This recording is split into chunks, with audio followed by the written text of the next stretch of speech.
This is the Momentum Podcast. Hello, and welcome to a very special episode of the Momentum Podcast.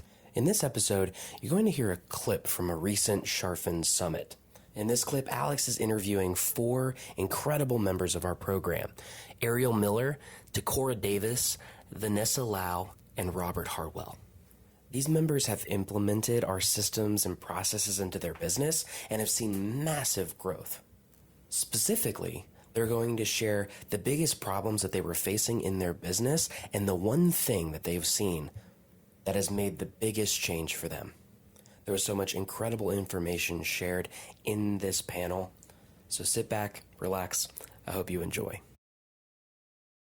I'm Alex Sharfen, and this is the Momentum Podcast, made for empire builders, game changers, trailblazers, shot takers, record breakers, world makers, and creators of all kinds. Those among us who can't turn it off and don't know why anyone would want to. We challenge complacency, destroy apathy, and we are obsessed with creating momentum so we can roll over bureaucracy and make our greatest contribution. Sure, we pay attention to their rules, but only so that we can bend them, break them, then rewrite them around our own will. We don't accept our destiny, we define it. We don't understand defeat because you only lose if you stop, and we don't know how. While the rest of the world strives for average and clings desperately to the status quo, we are the minority, the few, who are willing to hallucinate there could be a better future. And instead of just daydreaming of what could be, we endure the vulnerability and exposure it takes to make it real. We are the evolutionary hunters, clearly the most important people in the world, because entrepreneurs are the only source of consistent, positive human evolution, and we always will be. All right, so let's start with, we have Vanessa Lau, which, by the way, if you don't follow on YouTube or Instagram, you should. She gives a ton of really good information, and she's hilarious, really, sometimes laugh out loud funny. We have Robert Hartwell, who, where's Robert? There he is. Robert Hartwell, who runs Hello Broadway Live, one of the most gifted speakers, and my daughter was actually in his program, his shorter program, not the extended one, and my wife and I sat there watching Robert, and by the end of the day, we're like, I'm here for it. And we were having so much fun because it was the most entertaining presentation ever. And so Robert runs this incredible, phenomenal business. And then Ariel, Mille, where are you, Ariel? I'm not seeing you on the screen. Wait, oh, there we go. Perfect. So Ariel runs my daughter's school, and where they go every day, where they just came home from. And so we're going to bring the 3 of you up, and then hopefully we have Cora join us as well. And the whole point of this panel is that we want some interaction here. So we specifically selected these members so that they could share the progress that they've made in this program, the benefits that they've gotten out of this program. But I also want all of you to be both thinking about and then absolutely asking questions. And so I just want to start with quick introductions, the same way we always do introductions here. So Vanessa, can you please share with everybody the type of company you have, how many team members you have, the revenue that you have right now, and why it is that you're in this program? Yeah. So thanks, Alex, for the amazing introduction. So we joined the Sharfen program exactly a year ago in August, I think. So we're just over a year. Our business size, we do about 200,000 cash collected per month. So our size is a little less than 3 million a year. We have 7 full-time team members and also some contractors that we typically work with. And sorry, Alex, what was the other things you wanted me to answer?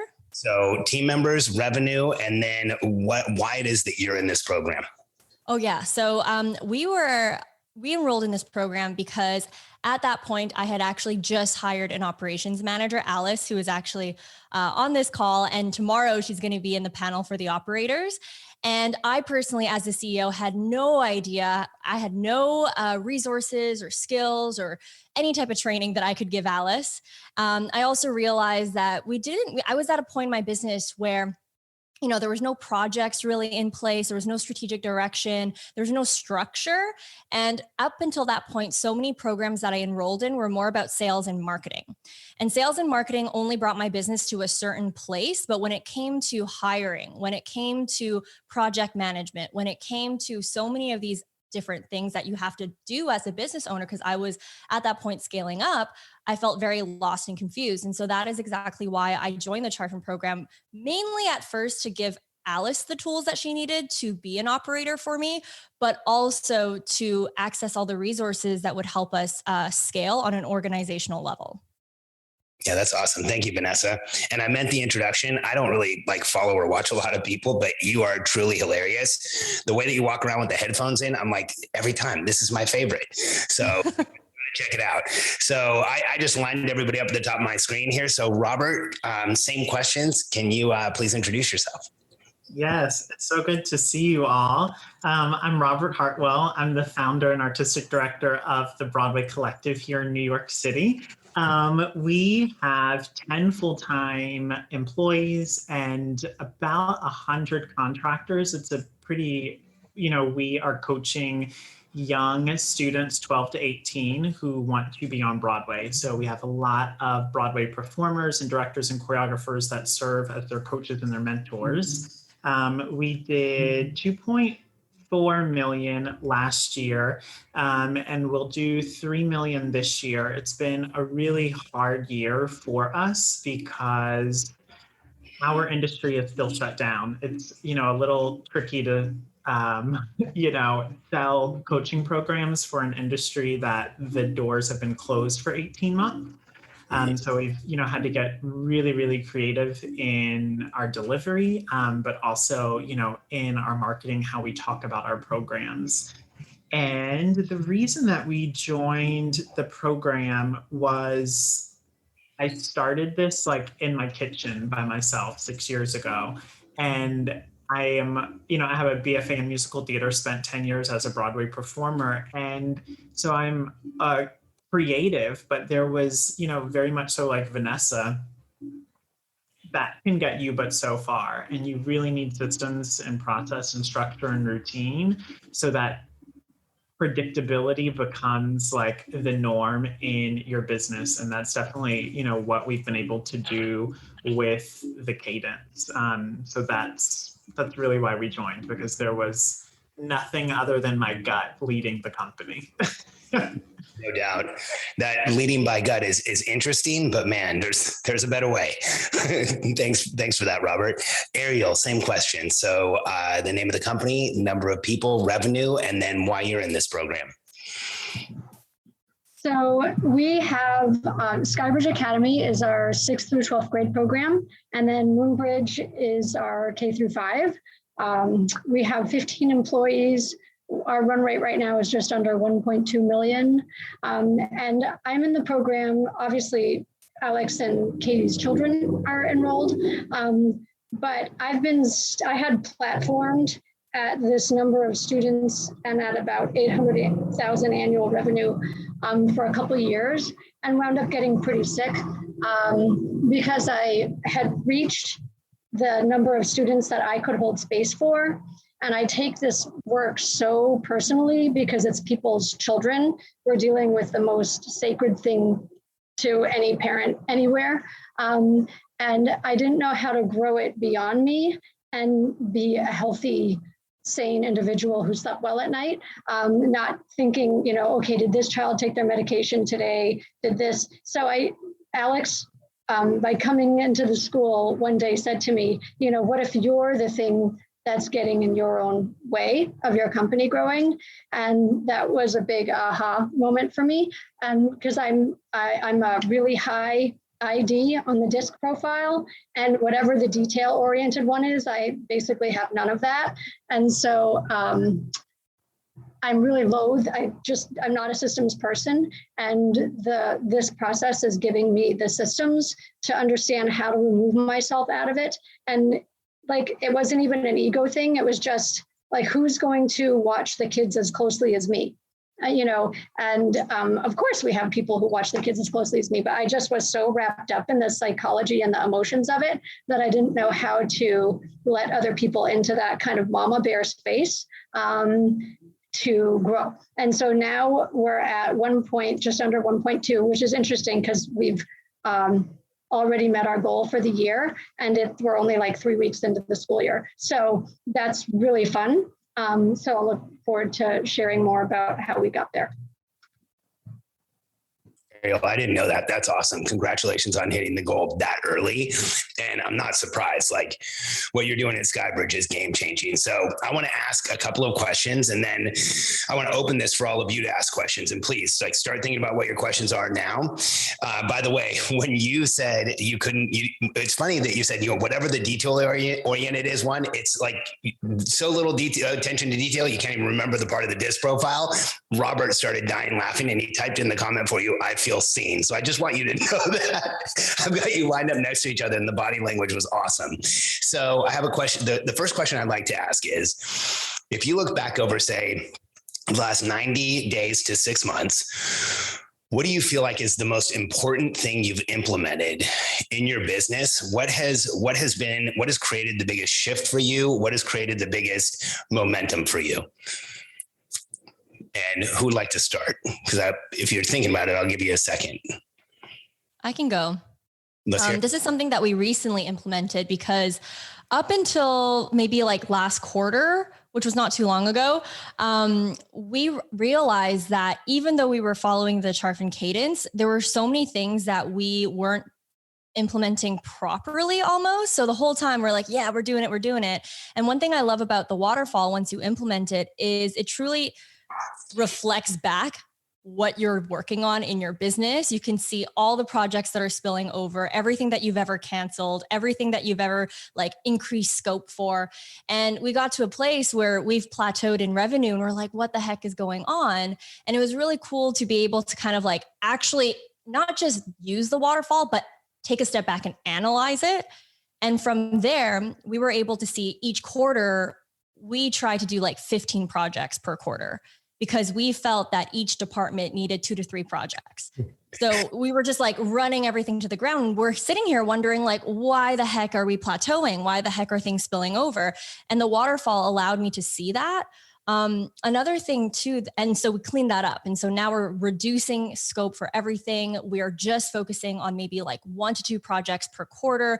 Everyone is so relieved and so much happier since we did that. And it was very cool because when you actually not just use the waterfall, there's a difference between using it day to day, but actually analyzing it, looking back on it, reflecting on it, optimizing it, tweaking it to what works best for your team and your business, because then you're going to have actual feedback to work off of. I'm learning that everything kind of stacks onto each other. And so that's been definitely the most game-changing thing, is taking that step back to analyze the waterfall instead of just using it. And then secondly, also being more data-driven, because what we were doing is every single quarter, we did the 5 core functions, but the way that we were assessing the 5 core functions was very feelings-based. Every department advocated for their own function almost. And so that also led us to picking the wrong projects. And even though as a company, we were tracking all of our metrics, the big turning point for us was actually reorganizing the metrics to match and to file them under each 5 core function, which sounds like a no-brainer, but we didn't. So it was just like we were already collecting the data, but it just wasn't structured in the way that we could clearly see what was broken by function. Before, we were structuring our metrics by department, but it wasn't by function. And so that also contributed to why each department had so many projects. So definitely the last 3 to 6 months, just being able to take a step back and assess what's working and what's not, and making those tweaks has definitely been game changing. And you can see the enthusiasm that the team members have, especially after a few quarters of using the waterfall and having people kind of give their feedback on what's working and what's not. Vanessa, I love that. So I want for all the entrepreneurs in the room who just heard you say you went from 15 projects to 2 or 3, and help them get over the anxiety of like, because here's what happens a lot in our systems is that your story is a very common story. We always try to do way too much on the waterfall. How did you let go of not having so much on the waterfall and really having that high level of focus? What was the thought process for you? My income plateauing and, realizing that none of the projects like we actually, like, there were so many projects that were being done, but not many projects that were being completed. And, me seeing that the projects that were completed, realizing like, wait, what was the result of this project? Like, we were kind of rewarding our team members based off of completion, but not necessarily results. And that was because we had so many projects. So we were just trying to like get things done instead of slowing down, because the less projects you've got, the more time you have to, number one, do it well. And number two, assess it right after. And so for me, it was like I wouldn't say black and white, but to me, it got to the point where like there was no other option than to remove the projects, because it was very clear. And also hearing team members always talking about spilling over their projects. Every time we had to talk about the next quarter and we go through the waterfall, we assess each task, each project. I noticed on the waterfall, there was more renews than they were completed. Yeah. And that told me something. And so that's why I think that the waterfall, it's like a paper trail for your business almost. Yeah. And so when you get to that place where you're trying to figure out why the heck is nothing working, or why the heck isn't my income increasing, or why isn't anything getting done, you can just go back to the waterfall and it'll clearly tell you why your situation is the way that it is. Another thing too that made the decision easier is because when you have these OTAs and when you have this waterfall, it kind of helps your team members advocate for their workload and clearly show you why things aren't working, especially if you layer on the time studies. So, we don't do time studies often, but we got to a place where we're like, okay, we're hearing a lot of, I'm burning out, we're seeing a lot of renews, we're seeing all these things. What is going on? We did the time studies and we could just clearly see the information, the data doesn't lie. And I think that as CEO, if we didn't have the waterfall and if we didn't have the OTAs and we didn't have the time studies, I can totally see myself not be able to see the problems as clearly as I do now. Vanessa, you articulated that so well, because not only often as CEOs do we not see the problems, but if we don't have that waterfall as a historical document that we can go look at and say, like, by the way, anybody in this group, if you feel stuck right now, go look at your last 5 or 6 waterfalls and it's going to tell you why. And oftentimes we don't have a historical document. So in the situation Vanessa was in, where there's 15 projects and the business isn't growing, as CEOs, as entrepreneurs, usually as hired driver personalities, we come in and add more. And that the instinct is we need to do more. It's not working. We need to do more. It's not working. And it's so hard for us to wire in that sometimes when things aren't working, you have to do way less. I mean, like you just heard Vanessa going from 15 projects to 2 or 3. That's like a 70-80% reduction in projects, but that's going to give you way more productivity. So I really, really appreciate that answer, Vanessa. Same question for you, Robert. So you look back at the last 90 to 180 days. What's had the biggest impact for you? A lot of it really ties into what Vanessa was sharing, and it came from you, Alex, and it's something that you and I have talked about, but you reached out to me and you said, I want you to really lean into leading with neutrality. And for someone that comes from a musical theater background, another thing that you asked me to do was really, you're always asking us to look left, why are your hiring processes currently what they are? Well, I spent 10 years going into multiple job interviews every day as an actor, like asking someone, please like me, please accept me, And so I started to realize, this is why I'm super gravitated towards high I's in our hiring process, right? Because as a casting director, that's what you would be attracted to, are like, effervescent, personalities. So when you asked me to do that, it just lowered my natural instinct, and I just got quieter. And when I did that, you also said, just beware, you're going to start seeing things and it's going to look real. Your company is going to look really different too. And you're going to have a lot of feelings. So just get ready, And so I did that and I was like, whoa, I don't like any of this. So I decided to essentially travel the whole summer, and it was glorious. And I got away and I reduced pressure and noise. And when I came back, I was like, oh, I know exactly what needs to happen. And this is how it ties into Vanessa, is that we have 5 programs that we run throughout the year, some are in person, some are digital. And from being away and then coming back and realizing, why is the team always so tapped out of resources? It showed me, oh my gosh, well, every other month we're launching a program. Every other month we're delivering a program. Like, you're just like constantly running, and I didn't realize it until I got off of the racetrack and really looked at it neutrally, And while I was away, we had the operations department sit with everyone and go through their 4R docs. And that was very illuminating. And from that, I then just said, okay, you really have to now trust what the cadence is showing you.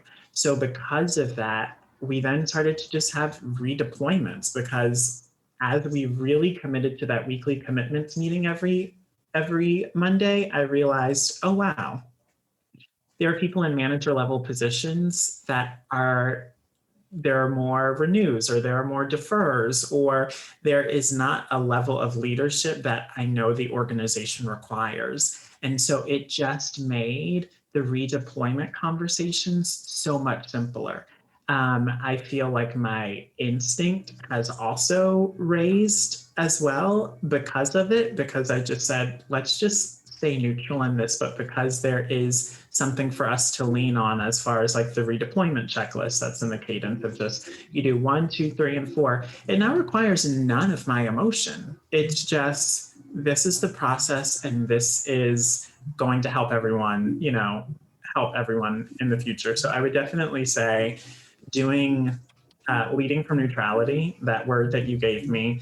The second would be stepping back and then coming back and realizing, hey, look at the 4 R's. Also really look at how people are showing up or not showing up to the cadence. And if they're not, it then shows me exactly like what you talk about a lot, which is the true believer, And so we've had 2 people that actually were just redeployed this week, actually.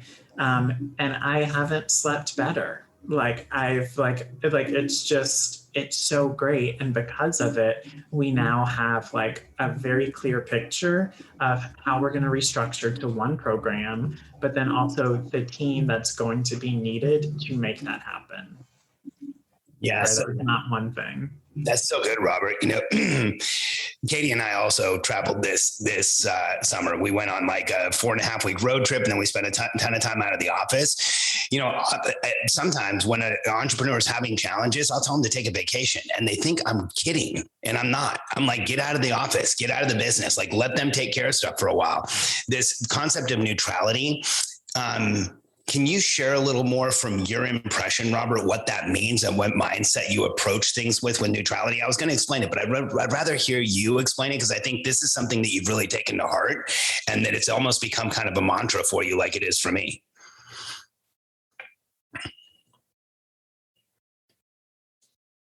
To look at facts, trust my feelings, but to look at the facts. Mm-hmm. And to really look at the time study, to really look at, does it match the 4R, to really know that my love and my care for someone is absolutely important. And I will always, that is who I am. That's the core of who I am. But my job as the CEO is to protect this entity, because I know that in protecting the entity, I can then actually be the embodiment of our student-centric mission. And if the only thing that I'm doing is concerning myself with the thoughts and the feelings and the cares of everyone in the company, yes, that is important, then I cannot effectively carry out, the organization can't carry out its mission, So the moment that I stopped worrying of what is someone on the team going to think if I fire someone, what is going to happen actually if I let that person go do really what they should be doing on this earth, so that I can then find someone who then can affect hundreds and thousands of young people. That I can lean into, but I can't lean into that unless I get neutral, So. Oh, that's so good, Robert. We had a question over here, like, what is redeployment? It's our word for termination. I think termination sounds like you killed someone. We don't kill people. We redeploy them. We redeploy them out of our business so that they can go work somewhere else where they can be successful.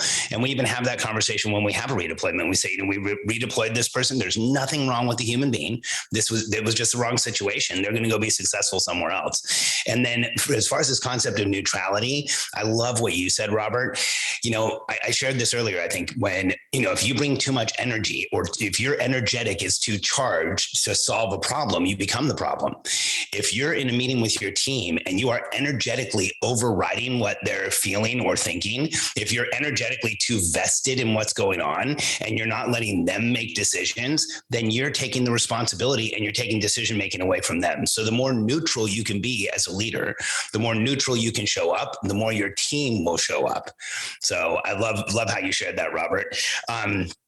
Ariel, same question. Last 90 to 180 days, what has been the big game changer for Skybridge and Moonbridge? It's definitely been keeping in my mind all the time. How do I take myself out of this and empower the team? When I presented my first waterfall to Deanna, the ownership for everything was me. And Deanna said, well, Ariel, the idea behind this is really to have you not owning anything. And that was so shocking to me. And I had this existential crisis because Dave is doing our recruiting now on our back to school party. Because I said, for the first time ever, there's going to be kids and parents whose names I don't know. Dave, I really was really kind of struggling with the dynamic of that. And he said, well, Ariel, the goal in 2 years is to have you not know anybody that's coming to this back to school party. And so for me, it's given me permission to think that way and think that that's not selfish. It's actually really empowering the team. And so these magical things have started showing up since I've we have 3 spots left on the whole campus. We're full. So the right families are showing up, but also within our team, I really was struggling with, well, if I'm opening another campus in 2 years, which is Dave's and my goal, who will hold space like I hold space? Because everybody knows that mama bear energy is the most powerful energy in the animal kingdom. And that's the space I hold. And this staff member is having a kind of a reinvention of themselves.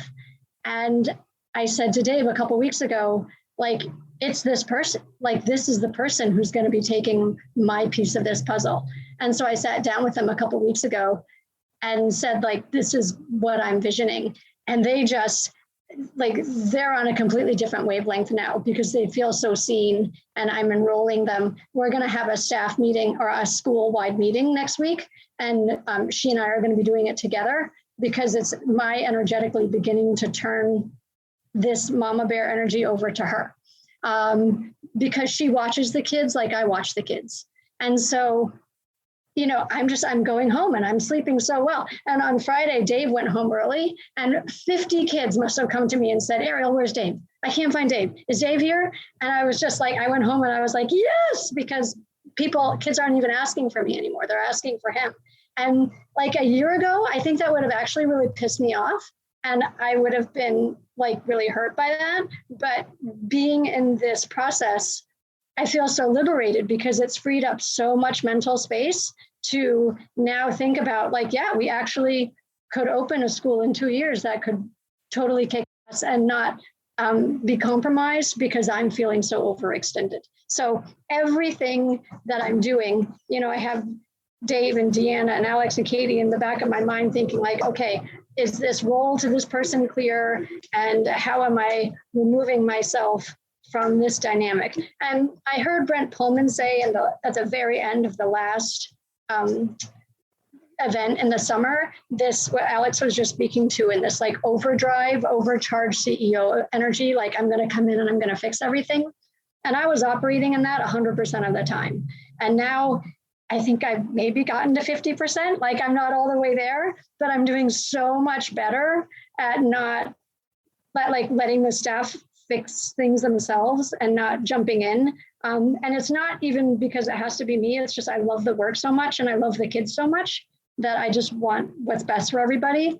But now I realize that that I'm not that, I don't know what's best for everybody anymore. Like, it's like the team together is coming up with that. So I no longer have to hold that space. So I feel free. I feel like less burdened and so much less physiologically stressed. I'm just much healthier as an individual. So I'm grateful. And I also want to say, I feel like I have community in business for the first time ever. Like, I was really feeling sad and lonely over the 4th of July weekend.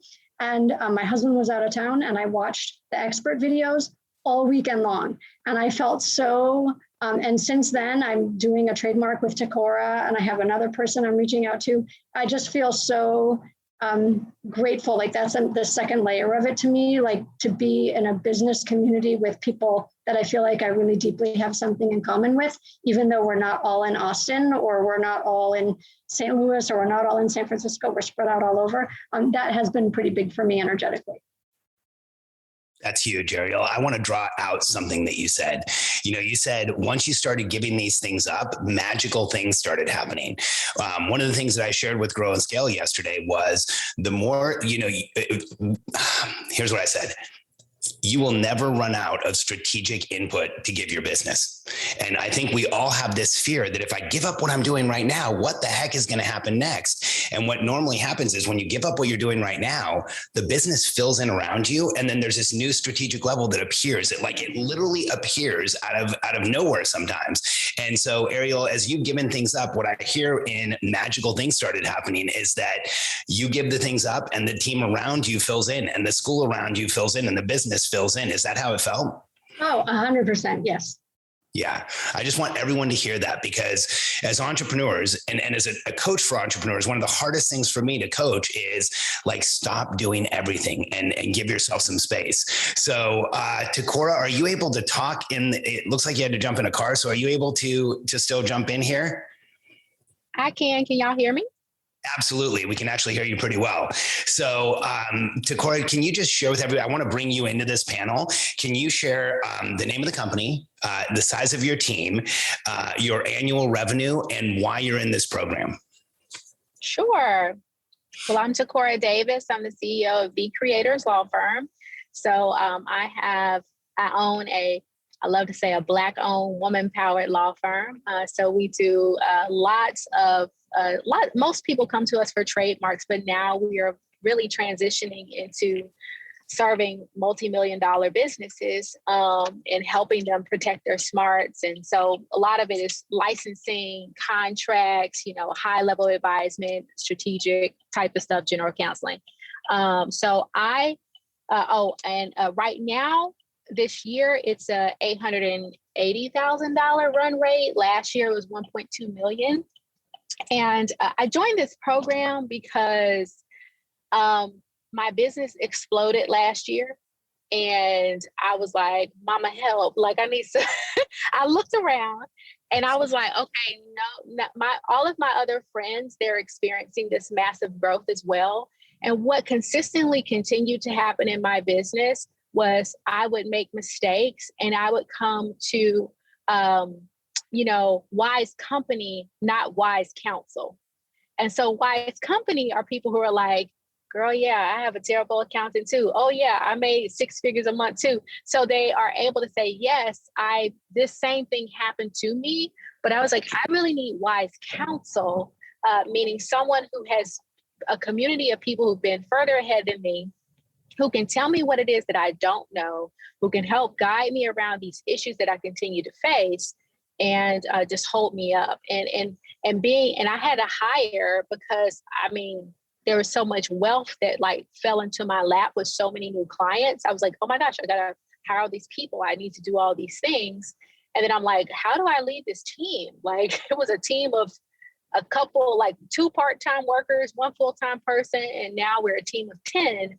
And I know the type of environments that I have grown and thrived in. And I knew I wanted to create a loving and nurturing environment that was a serious environment, but also just a place that people really come to love, to know, and work. So that's why I joined. That's why I'm here, and I'm here to stay.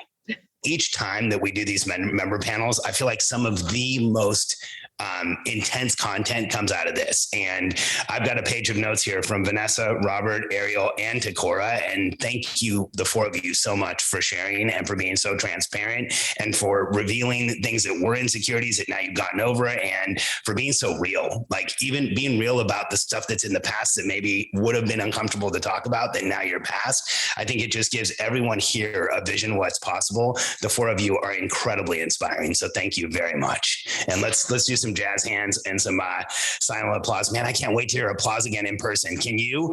Right? Hey there, this is Eddie Kirk with Alex Sharfin's team. Thank you so much for listening to this episode of the Momentum Podcast. Listen, if you're ready to take the next step, if you're ready to understand the systems and processes and frameworks that we teach entrepreneurs to grow and scale their business with confidence, we're ready to help you. If you go to billionairecode.com right now, you can get on a call with a member of our coaching team and find out which one of our coaching programs best fit the needs of your business right now. We know that when you are clear on where you're going and you're excited about the outcome, you will put the accelerator pedal to the floor and you won't let up. Let us help you get into momentum, grow and scale your business, and make the impact that you've always known you should. Go to billionairecode.com right now to get started. We'll see you there.